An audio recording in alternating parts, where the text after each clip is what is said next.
Good evening, good evening, good evening. Greetings, one and all. 'Tis I, Valerie, here. Giving you all these options. I don't want them options. It is a late night video. Don't normally hop on at this hour, but there are things to be done this evening, so I'm coming on to you to talk about I don't know, is this controversial? I'm not quite sure, but I'm just keeping it real here, people. A thought that has been percolating in my head because of a conversation that I had today with my husband, really.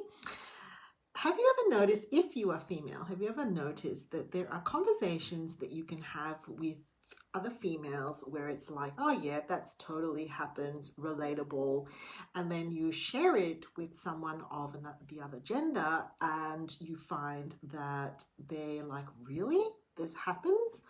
I'm like, yes, really, this happens. And the topic of the conversation is that people, well, maybe it's not fair to say it's just men, but in general, my experience of being female is that I don't always get listened to or heard.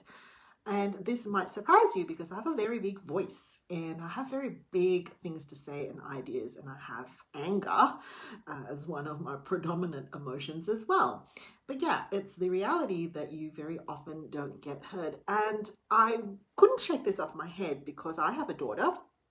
I also have nieces and I love kids, of course. And it occurred to me that a lot of this sort of keeping I'm just going to say females, okay? Female small probably comes from the way that we get raised or we get seen. So, as an example, 2 years ago, almost to the date, I bought my first car on my own. I didn't even question that decision. I pretty much had done the research and I like a particular, first of all, I like cars that are economical, and at that particular point in time, the company was at a point where we could get a company car, and I also thought that it would be a very useful thing because sometimes we have to take a car out to make visits to doctor's practices or schools or make deliveries, and I thought it would be quite a good thing to have a car.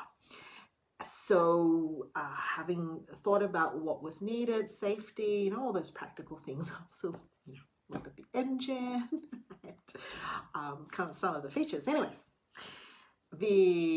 went into the dealer and said, I'm going to get this car. I think it was like during the end of financial year sales as well, and I kind of looked at other options, and this was the best price. Proceeded to negotiate the price down, of course, as you do. Didn't get any push from there. The gentleman didn't seem to give me much push with that. We haggled it all down, and then I asked for more. I like having roof racks, so I'm like, put in the roof racks, change up the mats. I also want the wheel rims changed, things like that.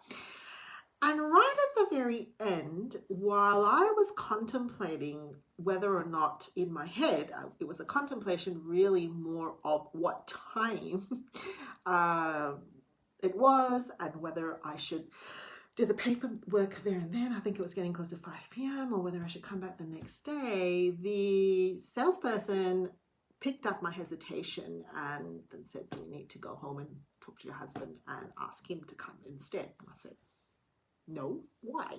I don't understand. I'm buying the car. That is one such example. There are other things. I think for me, I've discovered that I can fall into the trap of believing that is the need. There is a need to feel safe by these checkers of my decisions. And it's like you're in this box. And when you're in this box, you believe that will help to keep you safe and contain you, referring to other people's point of view, other people's thoughts, believing that there are certain areas that are outside the scope of your natural abilities, anything mechanical, anything technical, anything I don't know, what else? Physical, that's outside your box, and you need to have someone to help you. It percolated in my head today a little bit more because I have a daughter, and I wonder whether or not she has a similar experience.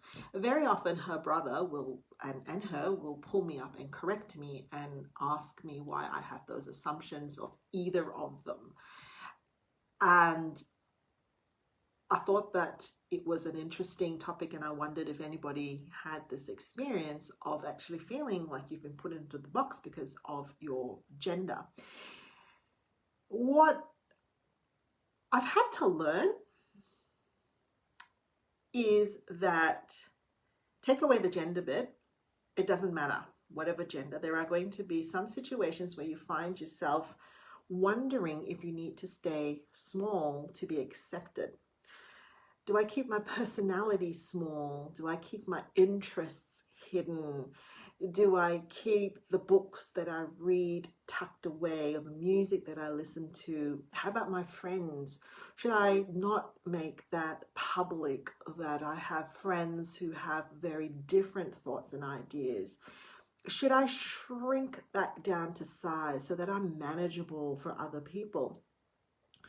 This is something that I personally struggle with quite a bit and have found it really, really difficult, especially in the social media space, to figure out what is the persona, what should you put out there, what if people think this, what if people assume this, and you know what, that is a really exhausting way to live. I'm not saying that we spill our guts and we put it all out there. And in fact, after this, if you would like to follow the trail to the Center for Effective Serving page, I'm actually going to be talking about leadership and what I'm finding about female leadership that has been interesting and I guess somewhat concerning. Yeah, but you can spend a lot of time and it is really, really exhausting. So here's the thing. Why do we care? Why do we put ourselves into that box? And I think because deep down inside of us, there's a core need to feel accepted, to feel like we belong. And we accept where people put us, that is where you belong, that is where you should be. And we just accept that that's where it's supposed to be. We don't question it. The interesting thing is that very often the people that put us there aren't really the people that we want to give the right to do that. Yeah, I've been very blessed in my world to have grown up with predominantly men in my life. I've got 2 brothers, I've got a dad, and I've of course got my husband, and I've got friends who are male, who I was saying to my husband, I've actually been really blessed. A couple of experiences that I've had this week where I basically wasn't heard, and I was just assumed that I needed to be managed. People just assumed that they needed to manage me, that I was going to get myself in trouble, or I was going to make a decision that wasn't wise. And so they had to, manage me and steer me in a different direction. I've actually been very blessed to not have to think about that all the time, just because my friends who are male just treat me like a peer. And we have conversations where we can engage in interests that are shared, and we can debate and disagree, and this it's just a meeting of minds, right? That's not always the case, and that may not always be the case for the people whom you love. Watch out for it. Do you see that at home? Maybe we need to question, or you might need to question, whether you're putting your daughter or your niece or your granddaughter or your sister in a box because there's an assumption that it's too big, too much for them. Or do you see it in your own world that you've experienced, that you're muting yourself and just kind of blurring around the edges so that you blend in, so that you don't cause trouble, that you don't rock the boat? Is that who you are? Are you an inherent troublemaker? Are you somebody who is going to explode like a rocket if we don't put you in a box? Are you somebody that's popping along and making really, really unwise decisions that needs to happen? If the majority of the time the answer is no, then guess what? Step out of the box. Step out of the box. can do that. Nothing illegal, nothing that's going to hurt anybody else. As long as those things, you know, there are some boundaries and there are limits, but you can step out of the box. And it is not easy to do. And very often we will need to say, is that assumption of, am I being managed down? That's kind of the feeling that I get, is that you get managed down. You know, there are assumptions that are made of your capability, but also your passions. You can't really see what I'm wearing, but it actually says dreamer. That's too big, it's too scary, it's too out there. Step back, come back, come back, come back, pull back. Come here, it's safe. This is much better. Says who? You gotta test it out for yourselves, as long as it's not moral and unsafe and illegal, immoral, unsafe and illegal and hurt someone else. You gotta test it out for yourself. But you know what? We've got to let our kids test that out for themselves as well. Allow them to make mistakes. Allow them to take some risks. Teach them what calculated risks mean, and that there's a fine line between taking a calculated risk and avoiding opportunities altogether. I don't want to do that. That's just being in a box. Here are some of my thoughts for this evening. What have you experienced? What has it been like for you? I'd love to know. In the meantime, if you're catching me on the audio podcast, jump onto Facebook, Center for Effective Serving. I'm going to be talking more about the leadership space in my next video, which will happen in about 2 minutes. Catch you later.